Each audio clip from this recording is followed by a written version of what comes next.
আওয়ামী লীগের ভবিষ্যৎ খুবই ভালো। চিরতরে যদি নিষিদ্ধ করেন আওয়ামী লীগ নতুন রূপে ফিরবে।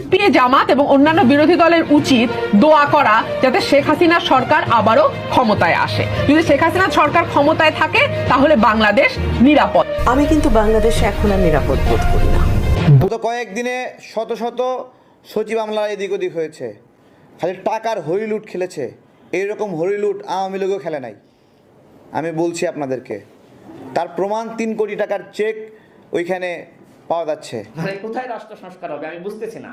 এইভাবে যদি চলতে থাকে অবশ্যই শেখ হাসিনা ফিরে আসবে। এই যে আওয়ামী লীগের হাইকমান্ডের যারা ছিল, সেনাবাহিনীর কাছে 626 জন আশ্রয় নিয়েছিল, তাদের তালিকা কোথায়? তারা কি পালিয়ে গেল নাকি দেশে আছে? এখনো পর্যন্ত অন্তর্বর্তীকালীন সরকার সেই 626 জনের নাম প্রকাশ করেনি। তারা যদি পালিয়ে যায় এর দায়ভার কাদের?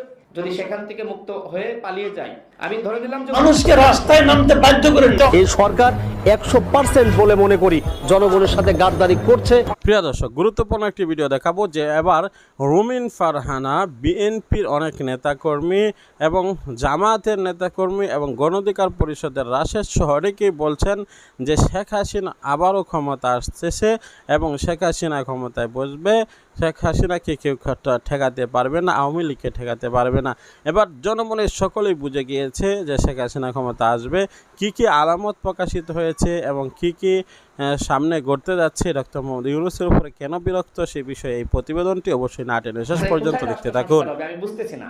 এইভাবে যদি চলতে থাকে অবশ্যই শেখ হাসিনা ফিরে আসবে। এই যে আওয়ামী লীগের হাইকমান্ডের যারা ছিল, সেনাবাহিনীর কাছে 626 জন আশ্রয় নিয়েছিল, তাদের তালিকা কোথায়? তারা কি পালিয়ে গেল নাকি দেশে আছে? এখনো পর্যন্ত অন্তর্বর্তীকালীন সরকার সেই 626 জনের নাম প্রকাশ করেনি। তারা যদি পালিয়ে যায় এর দায়ভার কাদের? যদি সেখান থেকে মুক্ত হয়ে পালিয়ে যায়, আমি ধরে নিলাম যে ওবায়দুল কাদের সেখানে ছিল সেই 626 জনের মধ্যে। তাহলে ওবায়দুল কাদের যদি সেখান থেকে বের হয়ে এসে পরবর্তীতে বর্ডার ক্রস করে পালিয়ে যায়, দায়ভার কাদের? সেনাবাহিনীকে নিতে হবে, ডক্টর ইউনূসকে নিতে হবে। আমরা সেই বিষয়ে কোনো আলোচনা দেখছি না। আওয়ামী লীগের হাইকমান্ডের এখনো পর্যন্ত একজনকে গ্রেপ্তার করা হয়নি। শেখ পরিবারে এতগুলো এমপি ছিল, কাউকে গ্রেপ্তার করেছে? অপরাধীদেরকে গ্রেপ্তার না করলে, যথাযথ শাস্তি না দিলে বাংলাদেশে মানবাধিকার প্রতিষ্ঠা পাবে না। আমার তো মনে হচ্ছে যে এখন খুব বাজে একটি অবস্থা সৃষ্টি হয়েছে। এইভাবে চলতে থাকলে আওয়ামী লীগ আবার ফিরে আসবে। যেটি বলছে না যে শেখ হাসিনা চট করে ফিরে আসবে। আমাদের ইউনূস স্যার তিনি জাতিসংঘে ভাষণ দিয়েছে, এরপরে যেটা প্রথম আলো নিউজে আসছে যে আইসিসিতে অভিযোগ দায়ের করতে পারে বাংলাদেশ, পরামর্শ দিয়েছে। তার মানে বাংলাদেশে বিচার হবে কি হবে না সেটি নিয়ে অনিশ্চয়তা আছে। আমরা মনে করি যে এই বিচারের ক্ষেত্রে এবং আওয়ামী লীগ যে গণহত্যা চালিয়েছে, অবশ্যই আইসিসিতে আমাদের মামলা করা দরকার শেখ হাসিনার বিরুদ্ধে। শেখ হাসিনা ভারতে রয়েছে কিন্তু ষড়যন্ত্র কিন্তু রয়ে গেছে। শেখ হাসিনা ভারতে, কিন্তু আমি তো দেখছি যে ফেসিবাদ রয়ে গেছে সচিবালয়ে, পুলিশে, র্যাবে, সর্বত্র ফেসিবাদ রয়ে গেছে। এই ফেসিবাদ রেখে এবং শুধুমাত্র রদ বদল করে আপনি ঢাকার এসপিকে দিচ্ছেন নারায়ণগঞ্জে, এরা তো সবাই অপরাধী। যারা অপরাধের সাথে জড়িত এদের প্রত্যেককে চাকরিচ্যুত করতে হবে। আমি সর্বশেষ শেষ করব, গতকাল একজন ওসি, তিনি আওয়ামী লীগের সময় নিপীড়নের শিকার, পরবর্তীতে তাকে একটি থানার ওসি করা হয়েছিল। গতকাল আমার সাথে দেখা করতে আসলেন এবং তিনি বললেন যে তিনি পুলিশের বিরুদ্ধে মামলা নিয়েছেন। এজন্য ঊর্ধ্বতন মহল তাকে জিজ্ঞেস করেছে যে আমাদেরকে না জিজ্ঞেস করে তুমি কেন পুলিশের বিরুদ্ধে মামলা নিলা? এর জন্য তাকে ওই জায়গা থেকে সরিয়ে দেওয়া হয়েছে। তিনি আর ওই থানার ওসি নেই। তাহলে কি করা হচ্ছে? অপরাধীদের বিচার না করলে আপনি কিভাবে মানবাধিকার প্রতিষ্ঠা করবেন? আমার বক্তব্য হয়তো বড় হয়ে যাচ্ছে, আমি সংক্ষেপ করব। জি, এখানে বাংলাদেশ জাতীয় মানবাধিকার থাকতে পারে না। অনতিবিলম্বে এই কমিশন সহযোগিতায়, তাদের পরামর্শে নতুন করে মানবাধিকার কমিশন বাংলাদেশে গঠন করতে হবে। এবং এখানে আরেকটি বিষয় আসছে, সেটি হলো যে আপনার 6টি বিষয় এখানে বলে দেওয়া হয়েছে। আসলে বলতে গেলে অনেক সময় লাগবে, আমি এই বিষয়গুলো নিয়ে এত বিস্তারিত এখানে বলার সুযোগ নাই। দেখেন, অধিকার একটি রিপোর্ট প্রকাশ করেছিল যে আপনার 2699 জন 19 থেকে 23 পর্যন্ত এখনো পর্যন্ত বিচার বহির্ভূত হত্যাকাণ্ডের শিকার হয়েছে। আর আমরা এই আন্দোলনে আমরা এখনো পর্যন্ত যে তথ্য পাচ্ছি, প্রায় 1500 গণহত্যার শিকার হয়েছে। গত কয়েকদিনে শত শত সচিব মামলা এদিক ওদিক হয়েছে, খালি টাকার হরিলুট খেলেছে। এইরকম হরিলুট আওয়ামী লীগও খেলে নাই। আমি বলছি আপনাদেরকে, তার প্রমাণ 3 কোটি টাকার চেক ওইখানে পাওয়া যাচ্ছে। এখন আমার কথা হলো, এই 3 কোটি টাকা দিয়ে কে নিয়োগ নিচ্ছে? বিএনপি পন্থী সচিব আমলা যারা ওএসডি হয়েছিল ওদের কাছে 3 কোটি টাকা আছে? বলেন। এগুলো বিবেচনার বিষয়। সারা দেশে বড় বড় সভা সমাবেশ করেছে, এক একটা সভা বাস্তবায়ন করতে মিনিমাম 5 লক্ষ টাকা প্রয়োজন, মিনিমাম। অথচ আমরা একজন আহত বন্ধুকে আমরা এখনো বিদেশে পাঠাতে পারি নাই, একজনকেও না। তাহলে কি হচ্ছে? 100 কোটি টাকার ফান্ড গঠন করেছে, 100 কোটি টাকার ফান্ড দিয়া খাড়া খায়েন। গত পরশু দিনে রাতুল মারা গেল কেন? বলেন, রাতুল মারা কেন? আপনার রামপুরাতে আমার সামনে আমার একজন ভাই মারা গেছে, হামাগুড়ি দিয়ে শুয়ে তাকে তার লাশটা নিয়ে আসছি। লাশটা রিকশায় তুললে ফেইন্ট হয়ে গেছে সে অলরেডি, মানে মারা যাওয়ার মতো হয়ে গেছে। রিকশায় তুলে বলছি আমার কোলে, আমি বলছি যে ভাই মইরো না, দম রাখো, বুঝছেন? তাকে আশ্বস্ত করার জন্য তার গলায় চুমু দিচ্ছি, মাথায় চুমু দিচ্ছি, চোখে চুমু দিচ্ছি যে তুমি একটু ধৈর্য ধরো।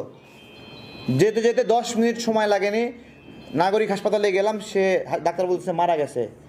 আমার একটা আশ্বাস ছিল যে সে তাকে কোনোভাবে হাসপাতালে ভর্তি করাতে পারলে ডাক্তার কোনো একটা কিছু করতে পারবে, এবং এটাই হয় যে একটা ট্রিটমেন্ট প্রক্রিয়া ঢুকে গেলে সে মারা যায় না। দেখেন, রাতুল মারা গেল 48 দিন পরে। তার মানে কি? আমি চাচ্ছিলাম কয় মিনিট বলেন? 10 মিনিট চাচ্ছিলাম, অথচ 48 দিন সে জীবনের সাথে লড়াই করছে। 48 দিন পর যে কোনো রুগী মারা যাওয়া একটা অস্বাভাবিক বিষয়। ওই ছেলে নিজে ওয়াশরুমে গেছে, নিজে ভাত তুলে খাইছে। এর আগে আর একজন মারা গেল, সেও তার ছবি দেখছি, সে নিজে ভাত খাচ্ছে, নিজে ওয়াশরুমে যাওয়ার ছবি আছে। এইরকম প্রত্যেকটা বাঁচার মতো রুগীদেরকে চিকিৎসা না দিয়ে হত্যা করা হয়েছে। এটা হত্যা একটা। চিকিৎসা না দিয়ে ফেলে রাখাও একটা হত্যা। তাকে প্রয়োজনীয় ড্রেসিং করা হয়নি। অথচ এগুলো সারা দেশে। খুলনা বিশ্ববিদ্যালয়ের ছাত্র সমন্বয়কদেরকে জিজ্ঞাসা করেছে যে আপনারা যে প্রোগ্রামগুলো করছেন টাকা পাচ্ছেন কোথায়? ওই ছেলেকে মেরে আধামরা করছে। এই প্রশ্ন কেন করছে? আমাদেরকে বলছেন তাদেরকে সময় দেওয়ার জন্য, তারা অনেক দিন ক্ষমতায় থাকুক, রাষ্ট্র সংস্কার করুক। কি সংস্কার করবে? নাক মুখ ভরে গেছে খাইতে। সংস্কার কি করবে বলেন? কোন আইনটা সংস্কার করবে? আমাদের সংবিধানের কোন ধারা সংস্কার করবে? হিসাব আছে কোনো? পুলিশের কোন আচরণ সংস্কার করবে?